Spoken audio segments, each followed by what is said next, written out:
Hello guys, welcome back to Otaku Tales. आज हम शुरू करने जा रहे हैं इस कहानी का नया पार्ट। चैप्टर 6 की शुरुआत होती है ब्यूल के घर से। उसकी माँ सोफे पर बैठी लूना को दूध पिला रही होती हैं। दूसरी तरफ उसके पिता मोबाइल में ब्यूल से संपर्क करने की कोशिश कर रहे होते हैं। तभी हेसंग पूछती हैं, क्या ब्यूल ने रात का खाना खा लिया? उनके पति मोबाइल देखते हुए कहते हैं, हाँ, उसने कहा था कि वो 7:30 बजे तक आ जाएगा। वो थोड़ा चिंतित होकर कहते हैं, बहुत देर हो रही है, क्या मुझे उसे लेने जाना चाहिए?" इस पर ब्यूल की माँ कहती हैं, देखो, ब्यूल अभी हाई स्कूल में है। अगर तुम बहुत उसके पीछे घूमोगे तो उसे अच्छा नहीं लगेगा। उनके पति थोड़े झिझकते हुए पूछते हैं, तुम ऐसा सोचती हो? वो हंसकर जवाब देती हैं, मुझे पता है, इसलिए। दूसरी ओर हम देखते हैं कि बार में ब्यूल सबका ध्यान अपनी ओर खींच रहा होता है। उसके चारों तरफ कई लड़कियां और लड़के बैठे होते हैं। सभी उससे बातें कर रहे होते हैं। एक लड़की पूछती है, सच में तुम 20 साल के हो? एक लड़का पूछता है, और तुम्हारा मेजर क्या है? ब्यूल जैमिन की तरफ देखता है, जो इशारे से कह रहा होता है कि कोई बहाना बना दो। तो ब्यूल सोचकर जवाब देता है, बिजनेस। मेरा चचेरा भाई हाइमिन भी बिजनेस मेजर है। इस पर वो लड़का कहता है, वाह कमाल है, तुम तो बिल्कुल बिजनेस वाले नहीं लगते। ये सुनकर ब्यूल और उसके दोस्त थोड़ा डर जाते हैं। तभी वो लड़का मुस्कुराकर कहता है, मुझे तो लगा शायद थिएटर या फिल्म से जुड़े होगे। मैंने तो पहले सोचा था कि आप कोई सेलिब्रिटी हैं। सब ब्यूल की तारीफ कर रहे होते हैं। इसी बीच जैमिन भी अपना लक आजमाने की कोशिश करता है, लेकिन सब उसे इग्नोर कर देते हैं, जिससे उसे गुस्सा आने लगता है कि सब सिर्फ ब्यूल से ही बात करना चाहते हैं, जबकि ब्यूल को कोई फर्क नहीं पड़ रहा होता। वो उन्हें देखकर सोचता है, उससे तो शराब की बदबू आ रही है, ये लोग नशे में कैसे कर सकते हैं? और क्या लड़के सच में उन औरतों को डेट करना चाहते हैं जो उनसे 5 साल बड़ी हैं? मुझे समझ नहीं आता। मेरे 30 मिनट लगभग पूरे हो गए हैं। मुझे वो उठकर कहता है, मुझे जाना चाहिए। वहां बैठे लोग पूछते हैं, क्यों इतनी जल्दी? ब्यूल जवाब देता है, मुझे बहुत सारा होमवर्क करना है। सब हंस पड़ते हैं। होमवर्क? तुम बहुत प्यारे हो, थोड़ी देर और रुक जाओ ना, हमारे साथ टाइम बिताओ। ब्यूल उन्हें हंसते हुए देखकर सोचता है, होमवर्क की बात पर इतना मजाकिया क्या है? ब्यूल को इतना अटेंशन मिलते देख जैमिन का गुस्सा बढ़ता जाता है। वो मन में सोचता है, वो जो भी कर ले उस पर कोई शक नहीं करेगा। अब मैं और बर्दाश्त नहीं करूंगा। फिर वो बोलता है, ये थोड़ा ज्यादा शोरगुल हो गया है, चलो एक एक करके बात करते हैं। एक लड़का जवाब देता है, क्या? लेकिन मुझे तो मजा आ रहा है। जैमिन मुस्कुराकर कहता है, हम बारी बारी से बात कर सकते हैं। हाँ हाँ। वो लड़का मान जाता है और कहता है, ठीक है, एक एक करके ही सही, लेकिन मैं पहले जाऊंगा। फिर सब धीरे धीरे वहां से चले जाते हैं। ब्यूल मन में सोचता है, मैं तो अब घर जाना चाहता हूँ। तभी वो लड़का ब्यूल से पूछता है, तो क्या तुम किसी को डेट कर रहे हो? ब्यूल कहता है, मैं? हाल ही में किसी से ब्रेकअप हुआ है। वो हैरान होकर पूछता है, सच में? वाह, किसने तुम्हारे जैसे इंसान को छोड़ा होगा? ब्यूल शांत स्वर में कहता है, मैं तो हमेशा डंप ही होता हूँ, मुझे समझ नहीं आता क्यों। ऐसा नहीं है कि मैं डेट करने में बुरा हूँ, बस ज्यादातर लोग मुझसे जल्दी ऊब जाते हैं। वो लड़का कहता है, तो तुमने खुद कभी किसी को डंप नहीं किया? ब्यूल थोड़ा चौंक कर पूछता है, हाँ, तुम्हें कैसे पता? वो मुस्कुराकर जवाब देता है, तुम ऐसे इंसान लगते हो जो लोगों को उतनी ही आसानी से जाने देता है जितनी आसानी से वो आते हैं। सीधी बात कहें तो तुम्हारे रिश्तों में प्यार का असंतुलन होता है, यानी दोनों में प्यार की गहराई बराबर नहीं होती। वो तुम्हें बहुत पसंद करते हैं, लेकिन चूंकि तुम उतना इमोशनल जुड़ाव नहीं दिखाते, इसलिए जब वो थक जाते हैं तो रिश्ता तोड़ देते हैं। ये सुनकर ब्यूल सोच में पड़ जाता है। समझ गया, मैंने कभी इस तरह नहीं सोचा था। क्या अडल्ट होना ऐसा ही होता है? इसमें तो फर्क होगा ना? तभी वो लड़का कहता है, मैं साइकोलॉजी मेजर हूँ, इसलिए इस मामले में थोड़ा एक्सपर्ट हूँ। तुम चाहो तो मेरे पास काउंसलिंग के लिए आ सकते हो, अपना नंबर दो, मैं कॉल कर लूंगा। बाकी सब भी ब्यूल से उसका नंबर मांगने लगते हैं। ब्यूल हिचकिचाकर कहता है, हाँ, मुझे पक्का नहीं पता कि मैं तुम्हें अपना नंबर देना भी चाहता हूँ या नहीं। वो लड़का कहता है, तो फिर अपना फोन दो, मैं खुद डाल दूंगा। तभी उनके क्लासमेट लड़का आता है और कहता है, यहाँ क्या हो रहा है? जैमिन का गुस्सा अब और बढ़ जाता है। वो सोचता है, शिट, यहाँ से जाओ सभी लोग। वो जोर से कहता है, चलो अब हमें अकेला छोड़ दो, थोड़ा मजा लेना है। क्या तुमने सुना नहीं? मैंने कहा चलो निकलो। वो लोग किसी तरह वहां से चले जाते हैं। ब्यूल जैमिन को देखता है और सोचता है, क्या था ये? मैं तो बस मजे करना शुरू ही कर रहा था। ब्यूल पूछता है, तुमने उन्हें जाने को क्यों कहा? जैमिन जवाब देता है, क्योंकि वो बहुत बोलते हैं और उनमें जरा भी मजा नहीं है, हम उनके लेवल तक नहीं गिर सकते। दूसरा लड़का कहता है, हाँ, शराब की बर्बादी हो गई, तुम्हें पता है ये कितनी महंगी है? ब्यूल झल्ला कर कहता है, तुम खुद ही तो तय नहीं कर पाते। जैमिन बॉटल दिखाते हुए कहता है, थोड़ी लोगे? ब्यूल जवाब देता है, नहीं, मैं पीता नहीं हूँ। जैमिन उठकर उसके पास आकर कहता है, बस चख के देखो, ये बहुत बढ़िया चीज है। ब्यूल चिल्ला कर कहता है, मैंने कहा ना, मैं घर जा रहा हूँ। जैमिन उसे घूरते हुए सोचता है, ये बेवकूफ ऐसे बर्ताव कर रहा है जैसे प्राइमरी स्कूल में हो। अब मैं क्या करूं कि इसे सबक सिखा सकूं? ब्यूल मन ही मन सोचता है, माँ और पापा तो सोच रहे होंगे कि मैं अभी पढ़ाई कर रहा हूँ। जैमिन व्यंग्य से कहता है, पढ़ाई? तुम? इसका मतलब क्या है? वो सोचता है, जब ये आइडल ट्रेनी था, हमारी क्लास में हमेशा सबसे नीचे रहता था, क्योंकि ये कभी पढ़ता ही नहीं था। क्या ये सच में पढ़ाई करने पब्लिक स्कूल आया है? ब्यूल खुद से कहता है, मुझे तो अभी यहाँ होना भी नहीं चाहिए, मैं कर क्या रहा हूँ? जैमिन उसे देखते हुए धीरे से एक टॉफी का पैकेट निकालता है और उसके पास जाकर उसके कंधे पर हाथ रखकर पूछता है, क्या तुम्हें ध्यान लगाने में दिक्कत होती है? तुमने मुझे पहले क्यों नहीं बताया? मैं सोच ही रहा था कि आज तुम्हारा कैसे शुक्रिया अदा करूं। ये लो। ब्यूल पूछता है, ये क्या है?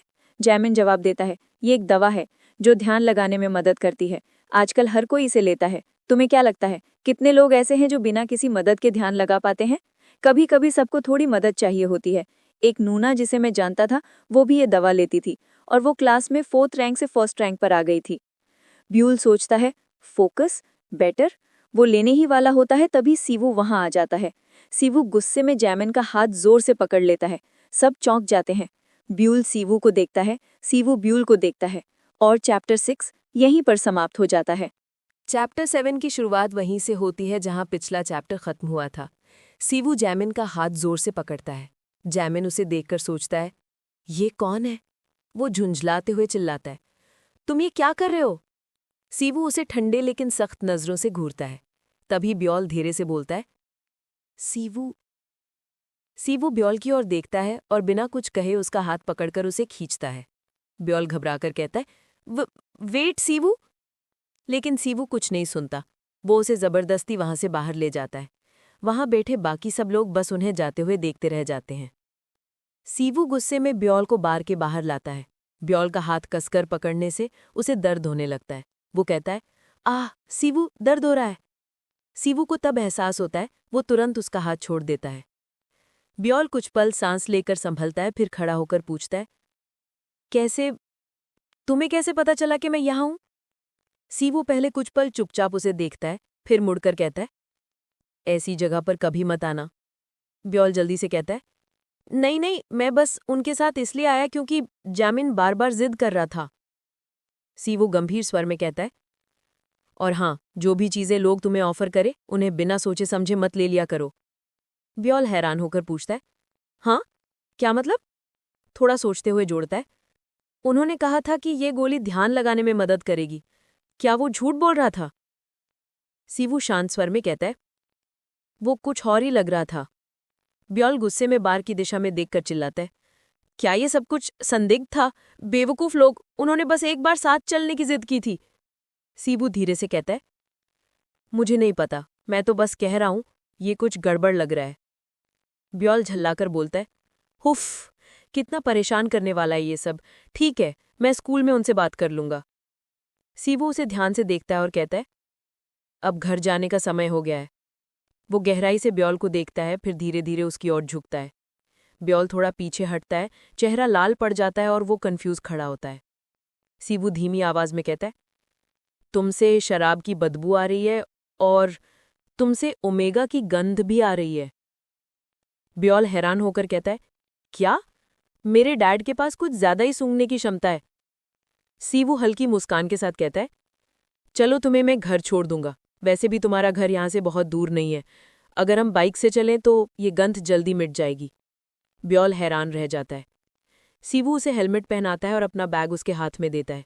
ब्योल बैग को देखता है और सोचता है, खाना, डिलीवरी बैग। थोड़ी देर बाद ब्योल सीवू की बाइक पर बैठा होता है।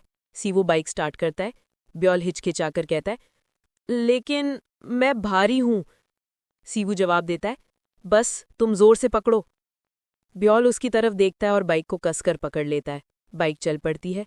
ब्योल मनी मन सोचता है, मैं ही वो इंसान हूं जिसने उसे बाइक चलाना सिखाया था। अब तो वो एक प्रोफेशनल जैसा हो गया है। सीवू के बाइक चलाने की जो अफवाहें थी वो झूठी नहीं थी, लेकिन ऐसा लग रहा है कि वो स्मोक करता है। और ये सोचते सोचते दोनों ब्योल के घर पहुंच जाते हैं। बाइक रुकती है, कुछ पल ऑकवर्ड चुप्पी रहती है। ब्योल मुस्कुराकर कहता है, अरे राइड के लिए धन्यवाद। सीवू जाने लगता है तो ब्योल जल्दी से कहता है, अगली बार मैं तुम्हारे लिए ट्रीट दूंगा। सीवू बिना रुके जवाब देता है, जरूरत नहीं है। ब्योल थोड़ा निराश होकर बड़बड़ाता है, अरे कितनी ठंडी और सख्त तरीके से मना कर दिया, लेकिन तुम तो मुझे पूरे रास्ते घर तक छोड़कर आए थे। सीवू कुछ देर खामोश रहता है, फिर धीरे से कहता है, ओ और वो ब्योल के गले के करीब झुकता है, हल्के से सूंघता है और कहता है, अब तुमसे किसी तरह की बदबू नहीं आ रही। सीवू की इस हरकत से ब्योल के गाल लाल पड़ जाते हैं। सीवू फिर शांत स्वर में कहता है, अंदर जाओ, तुम्हारे माता पिता जरूर फिक्र कर रहे होंगे। ब्योल हल्के से मुस्कुराकर कहता है, ओह ठीक है। सीवू बिना कुछ और कहे वहां से चला जाता है।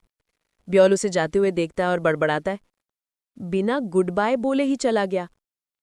वो अंदर आता है और सोचता है, वाह उसने मुझे पकड़ लिया। कभी कभी उसके काम उसके शब्दों से ज्यादा ताकतवर होते हैं। वो जोर से आवाज लगाता है, मैं घर आ गया। उसकी मॉम और डैड दौड़कर आते हैं। ब्योल तुम घर पर आ गए? उसके डैड कहते हैं, तुम देर से आए हो, 12 मिनट 45 सेकंड से। ये सुनकर उसकी हालत खराब हो जाती है। तभी उसकी मॉम बीच में बोलती है, बस उस पर ज्यादा कड़ाई मत करो। वो ब्योल के पास जाकर उसकी पीठ थपथपाते हुए पूछती है, क्या तुमने कड़ी पढ़ाई की? ब्योल धीरे से कहता है, हाँ कुछ हद तक। तभी उसे कुछ याद आता है। वो अपना बैग खोलता है और अंदर से कुछ ढूंढने लगता है। मॉम डैड उसे देखते हैं। वो बैग से एक छोटा सा गिफ्ट निकालकर अपनी माँ के सामने रख देता है। उसके डैड पूछते हैं, ये क्या है? ब्योल मुस्कुराकर कहता है, खुश होकर, एक उपहार। माँ गिफ्ट लेकर बहुत खुश हो जाती है। वाह तुम कितने अच्छे हो। वो ईयरिंग को देखकर कहती है, हम इस ईयरिंग को स्प्लिट करके पहनेंगे ताकि मैचिंग लगे। ब्योल मुस्कुराकर कहता है, मैं भी यही सोच रहा था। थोड़ी देर बाद का सीन, ब्योल अपने कमरे में आता है, बिस्तर पर लेट जाता है। वो सोचता है, किसी तरह बच गया, लेकिन इतना झूठ बोलकर अच्छा नहीं लग रहा। शायद मुझे दोबारा ऐसा नहीं करना चाहिए। क्या दिन था आज, अजीब सा। वो अचानक सामने कैसे आ गया? और वो बैग क्या था उसके पास? क्या वो सच में स्मोक करता है? मैं सच में बहुत क्यूरियस हूं। वो अपनी उंगलियों से एक गोला बनाता है, उसे अपनी आंखों के पास लाता है और हल्के से मुस्कुराता है। मुझे बस उसे धीरे धीरे जानना होगा, थोड़ा थोड़ा करके, लेकिन जरूर। और इसी के साथ चैप्टर 7 समाप्त होता है।